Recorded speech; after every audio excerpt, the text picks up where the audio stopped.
ಅಂತ veterinary officer ಆಗಿ work ಮಾಡ್ತಾ ಇದ್ದೀನಿ. ಈ ಬದಲಾವಣೆ ಯಾಕೆ ಮಾಡ್ಕೊಂಡ್ವಿ ಅಂತ ಹೇಳಿದ್ರೆ, ನಾನು ಮಾತಾಡೋ ವಿಚಾರಗಳು ತುಂಬ ಗಂಭೀರವಾದಂಥ ವಿಚಾರಗಳು. ಡಾಕ್ಟರ್ ಬಸವರಾಜ ಬೆಳ್ಳಿ ಅವರು ನಿಮ್ಮನ್ನು ನಗ್ಸೋದಕ್ಕೆ ಸಾಕಷ್ಟು ತಯಾರಿ ಮಾಡ್ಕೊಂಡು ಬಂದಿದ್ದಾರೆ. ಸೊ ನಕ್ಕ ಮೇಲೆ ಅವರಕ್ಕೆ ಒಂದು ಸರ್ತಿ ನಕ್ಕ ಮೇಲೆ ಮನಸ್ಸನ್ನು ಗಂಭೀರವಾಗಿ ಇಟ್ಕೋಬೇಕಂತ ಕಾರ್ಯಕ್ರಮ ಕೊಡೋಕ್ಕೆ ಮಾತಾಡೋಕ್ಕೆ ಬಂದಿದ್ದು ಉದ್ದೇಶ ಏನಿತ್ತು ಅಂತಂದರೆ, ಮಕ್ಕಳಲ್ಲಿ ಮಾನವೀಯ ಗುಣಗಳನ್ನು ಹೆಚ್ಚಿಸಬೇಕು ಅನ್ನೋ ಒಂದು ವಿಚಾರವಾಗಿ ನಾನು ಮಾತಾಡ್ತೀನಿ. ಸುಮಾರು ಹೊಸಪೇಟೆ ಮತ್ತು ಸುತ್ತಮುತ್ತ ಇರ್ತಕ್ಕಂಥ ಎಲ್ಲ ಶಾಲೆಗಳಿಗೆ ನಾನು ಭೇಟಿ ಕೊಟ್ಟು ಮಾನವೀಯ ಗುಣಗಳನ್ನು ಹೆಚ್ಚಿಸ್ತಕ್ಕಂಥ ವಿಚಾರಕ್ಕೆ ಕುರಿತಾಗಿ ಮಾತಾಡ್ತಾ ಬಂದಿದ್ದೀನಿ. ಈ ಶಾಲೆಗೆ ಬಂದ ನಂತರ ಗೊತ್ತಾಯಿತು ಈ ಅಂತ ಕೆಲಸ ಇದೇ ಹಾಲಲ್ಲಿ ನಾನು ಬಂದಾಗ ನಡೀತಾ ಇತ್ತು. ತುಂಬ ಖುಷಿಯಾಯಿತು. ಅದು ಕೂಡ ಈ ಶಾಲೆಯ ಹಳೆಯ ವಿದ್ಯಾರ್ಥಿಗಳು ನಡೆಸುತ್ತ ಕಾರ್ಯಕ್ರಮ ಅಂತ ಕೇಳಿ ಮತ್ತಷ್ಟು ಸಂತೋಷ ಆಯಿತು. ನಮಗೆ ಇವತ್ತು ಈ ಶಾಲೆಯನ್ನು ನೋಡಿದರೆ, ಈ ಮಕ್ಕಳನ್ನು ನೋಡಿದರೆ, ಇರತಕ್ಕಂಥ ಟೀಚರ್ಸನ್ನು ನೋಡಿದರೆ ಗೊತ್ತಾಗುತ್ತೆ, ಖಂಡಿತವಾಗಿ ಕೂಡ ಉತ್ತಮವಾದ ಒಂದು ಶಿಕ್ಷಣ ಸರ್ಟಿಫಿಕೇಟ್ನ ಕೊಡೋದಕ್ಕೆ ಸಾಕಷ್ಟು ವಿಶ್ವವಿದ್ಯಾಲಯಗಳಿವೆ. ಆದರೆ ನಮ್ಮಲ್ಲಿ ಮಾನವೀಯ ಗುಣಗಳನ್ನು ಹೇಳ್ಕೊಡ್ತಕ್ಕಂಥ ಸಂಸ್ಥೆಗಳು ಇದುವರೆಗೂ ಒಂದು ಕೂಡ ಇಲ್ಲ. ಆ ಮಾನವೀಯ ಗುಣಗಳನ್ನು ನಾವು ಕಲ್ತ್ಕೋಬೇಕು ಅಂತ ಹೇಳಿದ್ರೆ ಅದು ನಮ್ಮ ಬದುಕಿನ ಅನುಭವದಿಂದ ಬರಬೇಕು ಅಥವಾ ನಮ್ಮ ತಂದೆ ತಾಯಿಗಳಿಂದ ಬರಬೇಕು. ಇದನ್ನು ನಾವು ಇವತ್ತು ತುಂಬ ಅಗತ್ಯವಾಗಿ ಕಲ್ತ್ಕೋಬೇಕಾಗಿದೆ. ಅದ್ಮೇಲೆ ಒಂದು ಘಟನೆಯನ್ನು ಹೇಳ್ತೀನಿ. ಬೆಂಗಳೂರಲ್ಲಿ ಒಂದು ರನ್ನಿಂಗ್ ರೇಸನ್ನು ಇಟ್ಟಿದ್ರು ಮಕ್ಕಳಿಗೆ ಒಂದು ರನ್ನಿಂಗ್ ರೇಸನ್ನು ಇಟ್ಟಿದ್ರು. ಓಟ ಆರಂಭ ಆಯಿತು. ಸ್ವಲ್ಪ ಮಕ್ಕಳು ಅಷ್ಟು ದೂರ ಓಡೋರು ಎಲ್ಲರೂ ವಾಪಸ್ ತಿರುಗಿ ಬರಬೇಕಾಗಿಲ್ಲ, ಒಬ್ಬರೇ ಗುಣಮಟ್ಟಕ್ಕೆ ಬೇಕಾಗಿಲ್ಲ, ನನ್ನ ಜೊತೆಗೆ ಎಲ್ಲರೂ ಬರಬೇಕಂತ ಒಂದು ವಿಶಾಲ ಮನೋಭಾವನೆಯನ್ನು ಇಟ್ಟುಕೊಂಡು ಅವರು ಓಡ್ತಾ ಇದ್ರು. ಇವತ್ತು ನಮ್ಮ ಸಮಾಜದಲ್ಲಿ ನಾವೆಲ್ಲರೂ ಓಡ್ತಾ ಇದ್ದೀವಿ, ನಾವೆಲ್ಲರೂ ಕೂಡ ಯಾವುದೋ ಒಂದು ರೇಸಲ್ಲಿ ಓಡ್ತಾ ಇದ್ದೀವಿ. ಬಟ್ ಗುರಿ ಕೊಡಬೇಕು, ನಾನು ಒಬ್ಬರೇ ಮುಟ್ಟಬೇಕು ಅನ್ನೋಂಥ ಒಂದು ಸ್ವಾರ್ಥ ಮನೋಭಾವದಿಂದ ಓಡ್ತಾ ಇದ್ದೀವಿ. ಇದು ಸ್ವಲ್ಪ ಬದಲಾಗುತ್ತೆ. ನಾನು ಸಮಾಜದ ಒಟ್ಟಿಗೆ ಇರಬೇಕು, ಸಮಾಜವನ್ನು ಗೆದ್ದುಕೊಂಡಿದ್ದು 2004ನೇ ಇಸ್ವಿನಲ್ಲಿ ದುರ್ದೈವವಶ ಆ ಶ್ರೀನಿವಾಸ ನಾಯಕರು ಬಿದ್ದು ಬಿಡ್ತಾರೆ. ರೈಲ್ವೆ ಕಂಬಿ ಮೇಲೆ ಬಿದ್ದಿದ್ದಕ್ಕೆ ಅವರ ಸ್ಪೈನಲ್ ಕಾರ್ಡ್ ಕಟ್ಟಾಗಿದೆ, ಲಬ್ಬರ್ ವರ್ಕರ್ ಮೇಲೆ ಅದು ಕಟ್ಟಾಗೋದಿಲ್ಲ. ಅವತ್ತಿಂದ ಆ ಮನುಷ್ಯನಿಗೆ ಎದ್ದು ನಿಲ್ಲಕ್ಕಾಗಲ್ಲ, ತಾನೇ ಕುತ್ಕೊಳ್ಳೋಕ್ಕಾಗಲ್ಲ, ಯಾವುದೇ ಚಟುವಟಿಕೆಯನ್ನು ಮಾಡೋಕ್ಕೆ ಸಾಧ್ಯ ಆಗ್ತಾ ಇಲ್ಲ. ಅವರು 2004ನೇ ಇಸ್ವಿನಲ್ಲಿ 2004ನೇ ಇಸ್ವಿನಲ್ಲಿ ನಾನು ಹೇಳಿದಂಥ ಗೌರಿಗೆ ಅವಾಗ ಬರೀ 4 ವರ್ಷ. ಅವಾಗ ನಾನು ಸ್ವಲ್ಪ ಮಾತಾಡೋದು ಕಲ್ತಿದ್ದೆ. ಮತ್ತು ತುಂಬ ಬಡ ಕುಟುಂಬ, ತುಂಬ ಸಿದ್ಧಿವಂತರಲ್ಲ. ಅವ್ರ ತಂದೆ ಶ್ರೀನಿವಾಸ ನಾಯ್ಕ ಯಾವುದೋ ಒಂದು ಪ್ರೈವೇಟ್ ಕಂಪ್ನಿಯಲ್ಲಿ ಎಕ್ಸಿಕ್ಯೂಟಿವ್ ವರ್ಕ್ ಮಾಡ್ತಿದ್ರು, ಊರು ಸುತ್ತಕಡೆ ಕೆಲಸ ಮಾಡ್ತಾಯಿದ್ರು. ಹೆಚ್ಚು ಸೇವಿಂಗ್ಸ್ ಇರ್ತಾನೆ, ಬಿಟ್ಟು ಹೋಗ್ತೀನಿ ನಾನು, ಅವ್ರ ಮನೆಗೆ ಹೋಗ್ತೀನಿ. ಆಗ ಆ 4 ವರ್ಷದ ಮಗಳಿಗೆ ಇದ್ದಿದ್ದು 2 ಚಾಯ್ಸ್ ಏನು, ಒಂದು ತಾಯಿ ಜೊತೆಗೆ ನನ್ನ ಅಗತ್ಯ ನಮ್ಮ ಅಪ್ಪನಿಗೆ ಜಾಸ್ತಿ ಇದೆ, ಅವ್ರಿಗೆ ಸೇವೆ ಮಾಡಬೇಕು ನಾನು ಇರ್ತೀನಿ ಅಂತೇಳಿ 4 ವರ್ಷ ಇದ್ದಾರೆ. ಜಸ್ಟ್ ಇಮ್ಯಾಜಿನ್ ಮಾಡಿರಿ, ನಮ್ಮ ಮಕ್ಕಳು 4 ವರ್ಷ ಇದ್ದಾಗ ಏನು ಚಟುವಟಿಕೆ ಮಾಡ್ತಾ ಇದ್ರು ಅಂತಂದರೆ, ನಮ್ಮ ಹೆಸರನ್ನು ಯಾರತ್ರ ಹೇಳಿ ನಾವು ಖುಷಿ ಪಡ್ತಾ ಇದ್ವಿ. ನಾನು ಅಶೋಕ್ ಕುಮಾರ್ ಮಗ ಅಂತ ನನ್ನ ಮಗ ಇನ್ನೊಬ್ಬರ ಹೇಳಿದ್ರೆ ನಾನು ಖುಷಿ ಆಗ್ತಾ ಇದ್ದೆ. ಅದೇ 4 ವರ್ಷದ ಮಗಳು ತಂದೆ ಸೇವೆಯನ್ನು ಮಾಡಿಕೊಂಡು ನಾನು ತಂದೆ ಜೊತೆಗೆ ಇರ್ತೀನಿ ಅಂತ ನಿರ್ಧಾರ ಮಾಡಿದ್ದೀರ, ತುಂಬ ಗ್ರೇಟ್ ಡಿಸಿಷನ್. ಬರೀ ಹೇಳಿದ್ರಷ್ಟೇ ಅಲ್ಲ, ಮಲ್ಕೊಂಡಿದ್ರು, ಮನೆಯಲ್ಲಿ ಮಲ್ಕೊಂಡಿದ್ದಕ್ಕೆ ಅವರಿಗೆ ತುಂಬ ಬೆಡ್ಸೋರಾಗಿತ್ತು, ಒತ್ತು ಗಾಯಗಳು ತುಂಬ ಡೀಪಾಗಿ ಆಗಿತ್ತು. ಯಾರೂ ಅವ್ರನ್ನ ನೋಡೇ ಇದ್ದೀರ, ಬೀಗ ಹಾಕಿಬಿಟ್ಟಿದ್ರು ಒಂದು ಮನೇಲಿ. ಈ ಹುಡುಗಿ ಅವರು ದೊಡ್ಡಪ್ಪ ಮನೆಗೆ ಹೋಗ್ಬಿಟ್ಟು ಊಟ ತಗೊಂಡ್ಬರ್ಬೇಕು, ಅವ್ರ ಅಪ್ಪನ ಊಟ ಮಾಡಿಸ್ಬೇಕು, ಸ್ನಾನ ಮಾಡಿಸ್ಬೇಕು, ಬಟ್ಟೆ ಕೊಡಬೇಕು, ಟಾಯ್ಲೆಟ್ನ ಮಾಡಬೇಕು, ಕ್ಲೀನ್ ಮಾಡಬೇಕು, ಎಲ್ಲ ಮಾಡಿಕೊಂಡು ಸ್ಕೂಲ್ಗೆ ಹೋಗ್ತಾ ಇದ್ರು. ಆಗ ಅವರು ಬೆಂಗಳೂರಿಗೆ ಕರ್ಕೊಂಡು ಹೋಗಿ ಸರ್ಜರಿ ಮಾಡ್ಕೊಂಡು ಹೋಗ್ತಾರೆ ಅಂತ. ಸೊ ಬೆಂಗಳೂರಿಗೆ ಕರ್ಕೊಂಡು ಹೋಗಿ ಸೆಂಟ್ ಜಾನ್ಸ್ ಹಾಸ್ಪಿಟಲ್ ಅಡ್ಮಿಷನ್ ಆಯಿತು. ಡಾಕ್ಟರ್ ಸರ್ಜರಿ ಬೇಕಂತ ನಿಗದಿ ಮಾಡಿದ್ರು. ಬಟ್ ಒಂದು ಕ್ವಶನ್ ಏನು ಅಂತಂದರೆ, ಈ ಸರ್ಜರಿ ಮಾಡಿದ್ರೆ ಅವ್ರಿಗೆ ಕೇರಳ ಯಾರು, ಅಟೆಂಡರ್ ಯಾರು, ಅವ್ರ ಸೇವೆಯನ್ನು ಮಾಡೋರು ಯಾರೂ ಇಲ್ಲ. ಇಡೀ ಕುಟುಂಬಕ್ಕೆ ಇರೋದಿದ್ರೆ ಒಂದು ಗೌರಿ ಮತ್ತೆ ಅವ್ರ ತಂದೆ. ಆ ಗೌರಿ ಏನು 8 ವರ್ಷದ ಗೌರಿ, ಅದೆಲ್ಲ ಖರ್ಚು ವೆಚ್ಚಗಳನ್ನ ಅವರೇ ನೋಡ್ಕೊಳ್ತಾರೆ ಅಂತಂದರೆ, ಶ್ರೀನಿವಾಸ ಏನು ಮಾತಾಡಲೇ ಇಲ್ಲ. ಶ್ರೀನಿವಾಸ ನಾಯಕ ಏನೂ ಮಾತಾಡಲಿಲ್ಲ. ಆಗ ಅವರು ಆ ಗೌರಿಗೆ 10 ವರ್ಷ ಗೌರಿ ಕೇಳಿದೆ, ಗೌರಿ ನೀನೇನು ಹೇಳ್ತೀಯ ಅಂತ. ಆ ಗೌರಿ ಮುಂದೆ ಒಂದು ಮಾತು ಹೇಳಿದ್ರು, ಅಂಕಲ್ ನೀವು ನನಗೆ ಒಳ್ಳೆ ಸೌಲಭ್ಯ ಕೊಡ್ಬೋದು, ಆದರೆ ಅಪ್ಪ ಅಮ್ಮನ ದೂರ ಮಾಡಬೇಡಿ. ನನಗೆ ಇವತ್ತು ಆಶ್ಚರ್ಯ ಆಗುತ್ತೆ. ದಯವಿಟ್ಟು ನಿಮ್ಮ ತಂದೆ ತಾಯಿ ಇರ್ತಾರೆ, ಅವರಿಗೆ ಅವರ ವಿದ್ಯಾರ್ಥಿಗಳಿಗೆ ನಿಮ್ಮ ಅಗತ್ಯ ಜಾಸ್ತಿ. ಈಗ ನಿಮಗೆ ಸಮಸ್ಯೆ ತುಂಬ ಸುಲಭವಾಗಿ ನಾವು ಆ ಸವಾಲುಗಳು ಇವಾಗ ಎಷ್ಟೋ ನಾನು ಈ ಸಮಾಜ ಮಾಡ್ತೀನಿ ಅವರು ಇರೋದ್ರಿಂದ ನನಗೆ ಬ್ಲಡ್ ಡೊನೇಷನ್ ಕ್ಯಾಂಪ್ ಅನ್ನು ಬಂದಾಗ ನೋಡೋಕೆ ತುಂಬ ಖುಷಿಯಾಗಿರ್ತದೆ. ನಿಮಗೆ ಅಂತಹ ಒಂದು ಸೂಕ್ಷ್ಮ ಸಂವೇದನೆ ಇದೆ, ನೀವು 4 ದಿನಕ್ಕೆ ನನ್ನಿಂದ ಒಳ್ಳೆಯದಾಗಬೇಕು ಅನ್ನೋ ಸೂಕ್ಷ್ಮ ಸಂವೇದನೆ ಇಟ್ಟುಕೊಂಡ ಕೆಲಸ ಮಾಡ್ತಾ ಇದ್ದಾಗ ಖಂಡಿತವಾಗಿ ಎಲ್ಲರೂ ನಿಮ್ಮ ತಂದೆ ತಾಯಿಗಳನ್ನ ಚೆನ್ನಾಗಿ ನೋಡಿಸ್ಕೊಂಡಿಲ್ಲ ಅನ್ನೋ ಒಂದು ಅನಿಸಿಕೆ ಮೂಡಿದೆ. ಅದು ನಮಗೆ ತುಂಬ ಖುಷಿಯಾಗ್ತಕ್ಕಂಥದ್ದು. ಇನ್ನು ಕೊನೆಯದಾಗಿ ಇದು ಒಂದೇ ಒಂದು ಘಟನೆಯನ್ನು ಆಗಿಬಿಟ್ಟಿದೆ. ಜಂಪ್ ಮಾಡೋ ಭಾಗದಲ್ಲಿ ಆ ಹೊಟ್ಟೆ ಪೂರ್ತಿ ಸೀಳುವಾಗಿ ಅದರೊಳಗಿದ್ದ ಕರುಳು ಎಲ್ಲರೂ ಕೂಡ ಈಚೆ ಬಂದರು. ಯಾರೋ ಚಿಕ್ಕ ಮಕ್ಕಳು ತುಂಬ ಖುಷಿ. ಮಾನವೀಯ ಮೌಲ್ಯಗಳ ಕುರಿತು ಮಾತನಾಡಿದಂಥ ಡಾಕ್ಟರ್ ಶ್ರೇಯಸ್ ಅಶ್ವಥ್ ಕುಮಾರ್ ಅವರು ಈಗ ಡಾಕ್ಟರ್ ಬಸವರಾಜ್ ಬೆಣ್ಣಿ ಸಹಾಯಕ ನಿರ್ದೇಶಕರು, ಪಶು ಆಸ್ಪತ್ರೆ, ಹೊಸಪೇಟೆ, ಇವರಿಂದ ನಗೆ ಹಬ್ಬ. ನನ್ನ ಮಾತು ಕೇಳಲಿಕ್ಕೆ ಕೂತಿರ್ತಕ್ಕಂಥ ಈ ಪುಟ್ಟ ಮಕ್ಕಳಿಗೆ ವಿಶೇಷವಾಗಿ ಬಂದಿರುತ್ತ ಈ ಶಾಲೆಯಲ್ಲೇ ಓದಿ ಒಂದು ಉನ್ನತ ಸ್ಥಾನಕ್ಕೆ ಇರತಕ್ಕಂಥ ಹಿಂದೆ ಕೂತಿರ್ತಕ್ಕಂಥ ಈ ಶಾಲೆಯ ಹಳೆಯ ವಿದ್ಯಾರ್ಥಿಗಳಿಗೆ ನಮಸ್ಕರಿಸುತ್ತಾ ನಾನು ನನ್ನ ಕಾರ್ಯಕ್ರಮ ಪ್ರಾರಂಭ ಮಾಡ್ತಾ ಇದ್ದೀನಿ. ಬಂಧುಗಳೇ, ನನ್ನ ಕಾರ್ಯಕ್ರಮ ನಗರ ಕಾರ್ಯಕ್ರಮ ಅಂತ ನಾನು ಅನ್ಕೊಂಡಿದ್ದೀನಿ. ನೀವು ಯಾವ ಒಬ್ಬ ವೈದ್ಯರಲ್ಲಿ ಡಾಕ್ಟರ್ ಬಂದನಂತೆ ನಾಲ್ಕು ಕೇಳಿ ಸಾಕು, ನೀವು ಯಾವಾಗಲೂ ನಗಿಸ್ತೀರಾ ಅಂತ ಕೇಳಿದ್ರೆ ನಾನು ಖಂಡಿತವಾಗ್ಲೂ ನಗಕ್ಕಾಗಲ್ಲ. ಯಾರು ನಗಬೇಕಂದ್ರೆ ಇವತ್ತು ಕೂತಿದ್ದೀರೋ ಅವ್ರನ್ನ ನಾವು ನಗಿಸ್ತೀವಿ, ಗ್ಯಾರಂಟಿ ನಗ್ತೀನಿ ಅನ್ನೋ ಧೈರ್ಯ ನನಗೆ.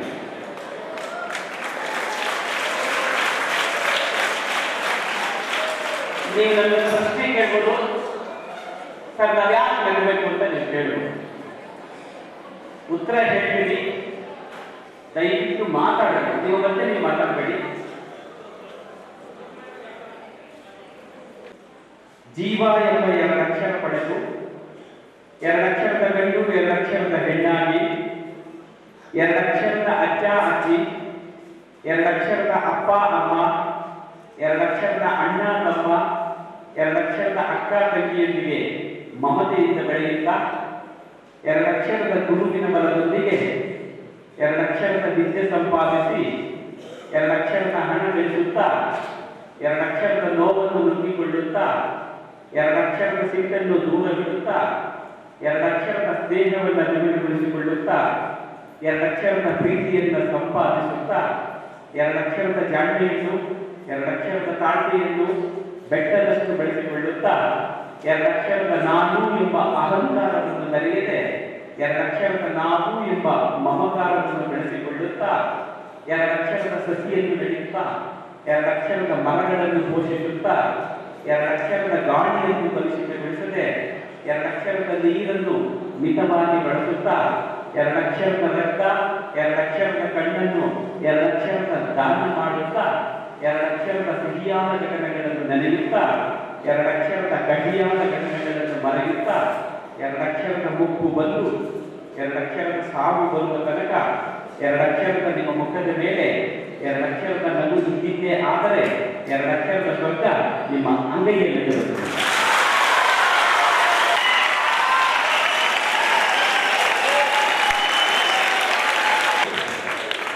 ನನಗೆ ಗ್ಯಾರಂಟಿ ಗೊತ್ತಿರೋ ವಿಚಾರ ಏನಂದ್ರೆ ಈ ಶಾಲೆಯಲ್ಲಿ ಓದ್ತಕ್ಕಂಥ ಎಲ್ಲ ವಿದ್ಯಾರ್ಥಿಗಳು ತುಂಬಾ ಜಾಣರು ಅನ್ನೋದು ನನಗೆ ಗೊತ್ತಿತ್ತು. ಯಾಕೆ ನಾನು ಅರ್ಥವನ್ನು ನಮ್ಮ ಚಪ್ಪಾಳೆ ಅಂದ್ರೆ ಸುಮ್ಮನೆ ಎಷ್ಟು ಚೆನ್ನಾಗಿ ಜೋರ ಚಪ್ಪಾಳೆ ಹೊಡೆದು ಗೊತ್ತಾಗಿಲ್ಲ. ಸರ್ಗೋಗಿ ಹೋಗ್ತಿದೆ ಅಂತ ಗೊತ್ತಾಯ್ತು ನಿಮಗೆ. ಏನ್ ಮಾಡ್ಬಿಟ್ಟೆ ಕಿಡಿಗೆ ಅದಕ್ಕೆ ಕೆಳಗೆ ಮಾಡ್ತಾರೆ. ಏನಂತ ಬರ್ತಾ ಮಕ್ಕಳು ರಸ್ತೆ ದಾಟಿದ ನಂತರ ಮೇಷ್ಟ್ರು ರಸ್ತೆ ದಾಟುತ್ತಿರುತ್ತಾರೆ, ಅವು ಫಾಸ್ಟ್ ಆಗಿ ಹೋಗಿ ಬರ್ತಾರೆ. ಎಷ್ಟು ಚಂದ ಸುದ್ದಿ ಮುಟ್ಟುತ್ತಾರೆ ಮೇಷ್ಟ್ರಿಗೆ ಅಂದ್ರೆ ಹುಡುಗರು ಅದ್ಭುತವಾಗಿ ಮುಟ್ಟುತ್ತಾರೆ ಸುದ್ದಿ ಮೇಷ್ಟ್ರು. ಮಗುವಿಗೆ 2 ಕಾಲು ಅದಕ್ಕಾಗ ಕೆಲಸ ಮೇಷ್ಟ್ರೆ ಎಲ್ಲರಿಗೂ ಗೊತ್ತಿತ್ತು ಕೆಳಗೆ ಹೇಳ್ತಾರೆ. ಅವ ಮುಂದೆ ಇನ್ನೊಬ್ಬ ಬಂದಿದ್ದ, ಸರ್ ಹಸುವಿಗೆ ಕೊಂಬಿದೆ, ಮಗುವಿಗೆ ಕೊಂಬಿಲ್ಲ ಸರ್. ಮೇಷ್ಟ್ರು ಓಕೆ ಹಸು ಇದೆ ಸರ್, ಹಸು ಅಮ್ಮ ಏನು ಸರ್, ಈ ಮಗುವಿಗೆ ಮಗು ಅಮ್ಮ ಏನುತ್ತದೆ ಅಲ್ಲ. ಮೇಷ್ಟ್ರು ನಾನಾ ವ್ಯತ್ಯಾಸ ಹಿಂಗೆ ಹುಡುಗ ಮಗನೇ 5ನೇ ಹುಡುಗಿದ್ದರೆ 5ನೇ ಹುಡುಗ ಉತ್ತರ ಕರ್ನಾಟಕ ಹುಡುಗಿದ್ದ ಶಾಲೆ. ಆ ಹುಡುಗಿಗೆ ಸರ್ ಈ 4 ನನ್ನ ಮಕ್ಕಳಿಗೆ ಉತ್ತರ ಹೇಳಿದ್ರಲ್ಲ ಅದು ಉತ್ತರ ಎಲ್ಲ ವ್ಯತ್ಯಾಸ ಅಲ್ಲ ಸರ್, ನಾನು ಹೇಳಿದ ನಿಜವಾದ ಉತ್ತರ ಅದೇ ವ್ಯತ್ಯಾಸ ಅಂತ ಹುಡುಗ ಏನ್ ಉತ್ತರ ವ್ಯತ್ಯಾಸ ಅಂತ ಸರಳವಾಗಿ ಕೇಳಿಸ್ಕೊಂಡ್ರು ಸರ್. ಹೇಳ್ತಾರೆ ಸರ್, ಈ ಹಸು ಐತೆ ಸರ್, ಹಸು ನೀರು ಕುಡಿದು ಹಾಲು ಕೊಡುತ್ತದೆ. ಮಗು ಹಾಲು ಕುಡಿದು ನೀರು ಬಿಡುತ್ತದೆ ಸರ್. ನೀರು ತಂದುಗಳೇ ಅವ ಏನು ಕೊಟ್ಟಿವೆ ನೀರು ಅದೇ ಸರ್, ಅದು ಮೂತ್ರ ಅಂತ ನಾನು ನಮಗೆ ನೀರು ತಂದುಗಳೇ ಅಂದೆ. ಅವ ನನಗೆ ಏನು ಕೊಟ್ರಿ ಸರ್, ನಾನು ನೀರು ತಂದ್ಕೊಳ್ತೀನಿ, ನೀನು ಕುಡಿತೀಯಾ?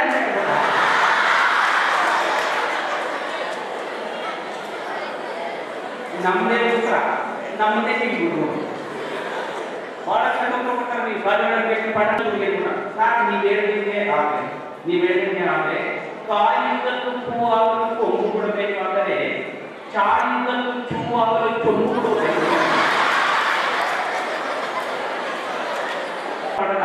ನಮ್ಮ ನಗಬೇಕಾದ ಉದ್ದೇಶ ಕಷ್ಟ ಯಾರನ್ನಾಗಿ ಬೇಕು. ಒಬ್ಬಳಿಗೆ ಅಂತ ಹೇಳಲ್ಲ, ಇನ್ನೇನಾಗತ್ತೆ ಸಾರ್, ಇತಿಹಾಸ ಟೆಕ್ಸ್ಟ್ ದಪ್ಪ ಕಟ್ಟಿದೆ ಕೊಡ್ತಾರೆ. ಇಂಗ್ಲಿಷ್ ಬೇಸಿ ಪಾಠ ಮಾಡ್ತೀವಿ, ಇಂಗ್ಲಿಷ್ ಬೇಸಿ ಪಾಠ ಮಾಡ್ತಿದ್ರು. ಅಲ್ಲಿ ಮೊಸರು ಬಂದಿತ್ತು, ಮೊಸರಿಗೆ ಇಂಗ್ಲಿಷ್ ನಲ್ಲಿ ಏನಂತ ಕರೀತಾರೆ ನೀವು ಅವ್ರಿಗೆ ಹೇಳೋದು.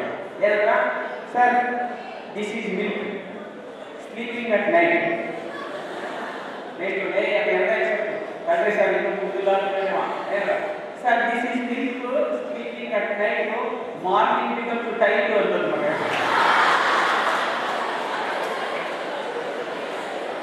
ಮೊಸರಿಗೆ ಇಷ್ಟು ಅವ ಏನು ಕೊಟ್ಟರೆ ಅದು ಬೆಂಕಿ ಹಾಕಿ ಮಕ್ಕಳ್ತಾರೆ ಇನ್ನ ಬಡಕ್ಕೆ ಡಮ್ಮಂತ ಬೆಂಕಿ ಕುಡಿದು ಡಮ್ಮಂತೆ ಕುಡಿದು ಭಾಳ ಜನ ಕಷ್ಟ ಮಾಡ್ತಾರೆ. ನೀವು ಸುಮ್ಮನೆ ಕುಡಿದು ಕಾರಣ ಕುಡಿದಕ್ಕೆ ಕಾರಣ ಅದು ಏನಾಗ್ತದೆ ಸರ್. ಮೊನ್ನೆ ನಮ್ಮವ್ವ ನನ್ನ ಚಟ್ನಿ ವಾಶ್ ಮಾಡಕ್ಕೆ ಹಾಕಿದ್ವಿ ಸರ್. ನನಗಿರೋದು ಒಂದೇ ಚಟ್ನಿ ಸರ್, ಅದು ವಾಶ್ ಮಾಡಕ್ಕೆ ಹಾಕಿದ್ದು. ಅದು ಸೀಟ್ ಸರ್, ಹೀಗಾಗಿ ಸಾಲಿ ಬಂದಿಲ್ಲ ಸರ್. ಅದು ಆಯ್ತು ಮಕ್ಕಳೇ, ನಿನ್ನೆ ಯಾಕೆ ಬಂದಿದ್ದಿಲ್ಲ ಸರ್, ಅದು ಒಣಗಿತ್ತಲ್ಲ ಸರ್, ಆ ಚಟ್ನಿ ಕೇಳಿ ನಾನು ಸಾಲಿ ಬರ್ತಿದ್ದೆ ಸರ್. ನಿಮ್ಮ ಮನೆ ಮುಂದೆ ಬರ್ತಿದ್ದೆ ಸರ್, ಮಳೆ ಮೇಲೆ ನಿಮ್ಮ ಚಟ್ನಿ ಒಳಗೆ ಹಾಕಿತ್ತು ಸರ್, ಅದು ಹಸಿತ್ತು. ನಿಮಗೂ ಒಂದೇ ಚಟ್ನಿ ಇರ್ತದೆ, ನೀವು ಸಾಲಿ ಬರೋದಂತೆ ನಾನು ಸಾಲಿ ಬರೋಲ್ಲ. ಎಷ್ಟು ಪಕ್ಕಾ ಉತ್ತರ ಕೊಡ್ತಾರೆ ಮಕ್ಕಳು, ನಿಮಗೆ ಗೊತ್ತೇ ಆಗಿಲ್ಲ. ಕರ್ನಾಟಕ ಪಾಠ ಮಾಡ್ತಾ ಏನಂತ ವ್ಯಾಕರಣಬದ್ಧವಾಗಿ ಎಷ್ಟು ಅಬ್ಸರ್ವೇಷನ್ ಇರುತ್ತೆ ಮಕ್ಕಳಿಗೆ. ಇದೆಲ್ಲ ಮಕ್ಕಳಿಗೆ ಅಂತ ನಾನು ಅನ್ಕೊಳ್ಳಲ್ಲ, ನೀವು ತುಂಬಾ ಜಾಣ್ತೀರಿ. ಯಾಕಂದ್ರೆ ನಾನು ಇದೆಲ್ಲ ದೊಡ್ಡ 3 ಪುಟಗಳಿಗೆ ಬೀಗದಂತೆ ಬರೀರಿ ಅಂದ್ರೆ ನಾವು ಬರೀತೀವಿ. ಕ್ವಶನ್ ಪೇಪರ್ಗೆ ನೆಕ್ಸ್ಟ್ ಕ್ವಶನ್ ಉತ್ತರ ಗೊತ್ತಿಲ್ಲ ಅಂತ ನಾವೇ ಮಾಡ್ತಿದ್ದೀವಿ, ಅದನ್ನೇ 35 ಪುಟ ಬರ್ತಿದ್ದೀವಿ. ಪೇಜ್ ಒಂದು ಮಾಡ್ಕೊಂಡ್ರೆ ಪಾಠ ಅಂತ ನಾವು ಓದ್ತಿದ್ದೀವಿ. ನಾವು ನೀವೆಲ್ಲ ಎಕ್ಸಾಮ್ ಬರೀರಿ, ನನಗೆ ಗೊತ್ತಿಲ್ಲ ಏನು ಎಕ್ಸಾಮ್ ಬರೀತೀರಿ. ನಂಬರ್ ಬರ್ತಿದ್ದ ಖಾಲಿ ಹಾಳಿ ಬಿಟ್ಟನ್ರಿ, ಖಾಲಿ ಹಾಳಿ ಬಿಟ್ಟು ಕೆಳಗೆ ಒಂದೇ ಒಂದು ಲೈನ್ ಬರ್ತಾನ. ಏನಂತ ಬರ್ತಾನ, ಮಳೆಯ ಕಾರಣ ಈ ದಿನದ ಆಟ ರದ್ದಾಗಿದೆ ಅಂತ ಬರ್ತಾರೆ. ಊಟ ಮಾಡಿದ್ದು ಹೆಂಗ್ ಅರ್ಥ ಸರ್, ಅದು ಬಲಗೈಯಿಂದ ಶುರುವಾಗತ್ತೆ ಸರ್, ಎಡಗೈಯಿಂದ ಮುಗಿದಕ್ಕತ್ತೆ ಸರ್ ಅಂತ ಬರ್ತಾರೆ.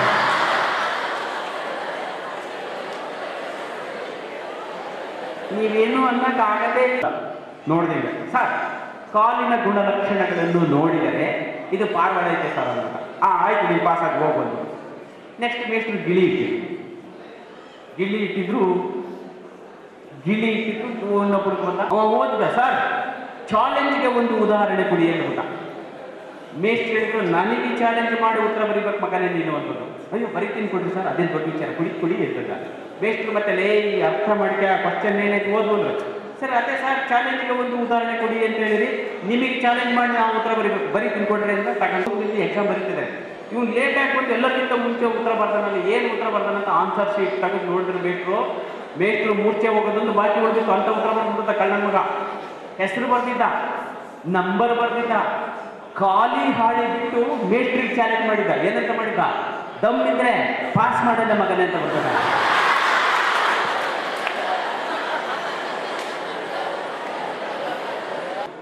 ನಿಮ್ಮ ತಂದೆ ತಾಯಿಗಳ ಮುಖದಲ್ಲಿ ನಗುವನ್ನು ನೋಡುವುದು ಅತ್ಯಂತ ಸಂತೋಷದಾಯಕ ವಿಚಾರ.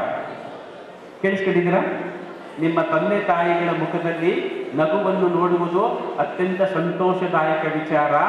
ಆದರೆ ಆ ನಗುವಿಗೆ ನೀವೇ ಕಾರಣರಾದರೆ ನಿಮ್ಮ ಜೀವನ ಸಾಕು. ಗಿಫ್ಟ್ ಏನಾದ್ರು ತಂದ ಅಂತ ಕೇಳಿ ತಗೊಂಬಂದ್ಬಿಟ್ಟು ನನ್ನ ಮಕ್ಕಳು ಹೇಳ್ಕೊಡು. ನಾಯಿಗೆ ಗೊತ್ತಿರೋ ವಿಚಾರ ಅಂದರೆ ಯಾರಿಗೆ ಏನು ಕೊಡ್ಬೇಕಂತ ನಾಯಿಗೆ ಗೊತ್ತು. ನಾಯಿಗೆ ಯಾರಿಗೆ ಕೊಡು, ಪೇಪರ್ ಬಂತು ನನಗೆ, ಹಾಲು ಬಂತು ನನ್ನ ಮಗನೇ, ಮೊನ್ನೆ ರಾತ್ರಿ ನನ್ನ ಮನೆಗೆ ಕಳ್ಳರು ಬಂದರೆ ಕಳ್ಳರ ಕೈಯಲ್ಲಿ ಗಾಡ್ರೇಜ್ ಬೀಗ ತಗೊಂಡು ಕೊಟ್ಟೆ ಅಂತ. ಹಳೆ ವಿದ್ಯಾರ್ಥಿ ಸಂಘದ ಅಧ್ಯಕ್ಷರಾದ Shri Veerabhadragowda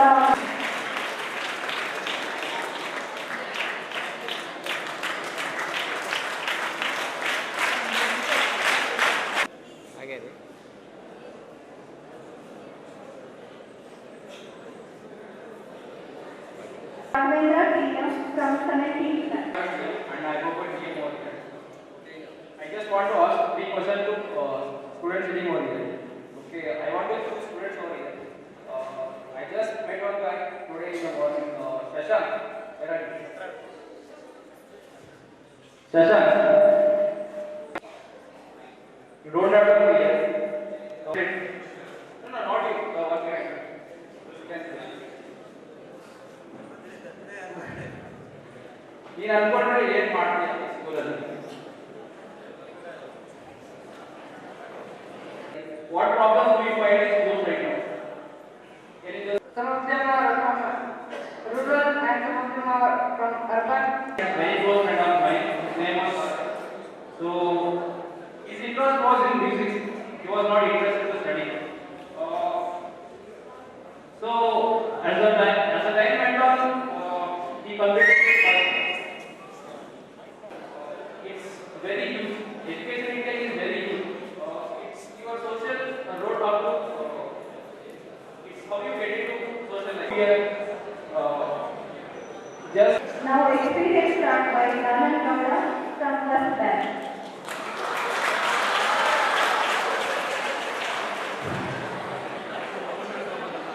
Good evening. I have around 8 to 10 my friends of my batch, leadership batch, and so today I would like to share some experiences when I joined Navodaya with great agency. So I came from Hadali Power, Mustaki village, this is Bala district, everybody knows that. 86, March 54, our applications are government 600. Already we completed 600 in the native place, though I had in second time of 600 to complete our Navodaya. If I tell now that it's a very good facility and Navodaya has given to all of you, that day we never seen a good building in all the 32 acre land.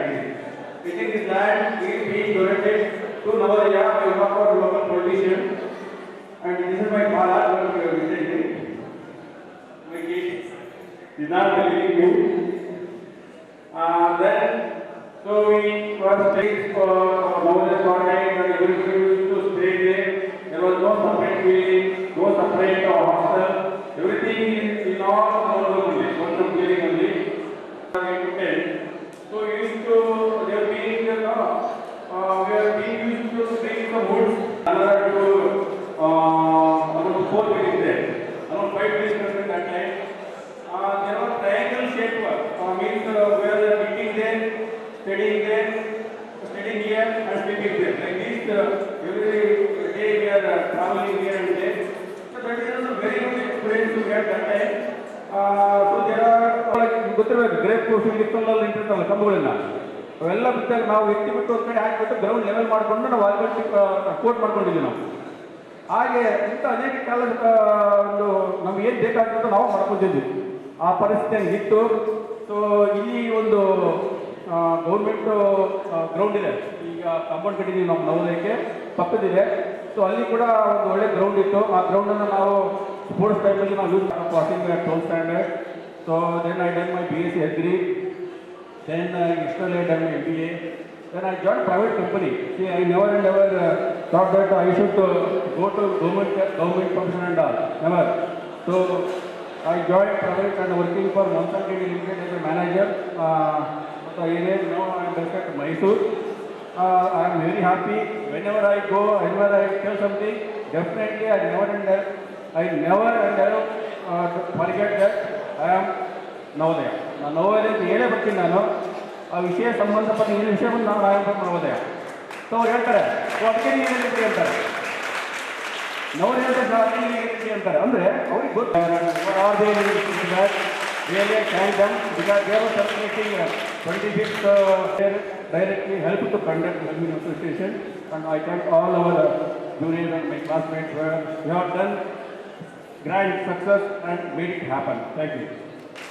Now, experience talk by Dr. Narendra Naik, 4th batch. ಜಿಲ್ಲಾಧಿಕಾರಿ ಆಗಿರ್ತಾರೆ.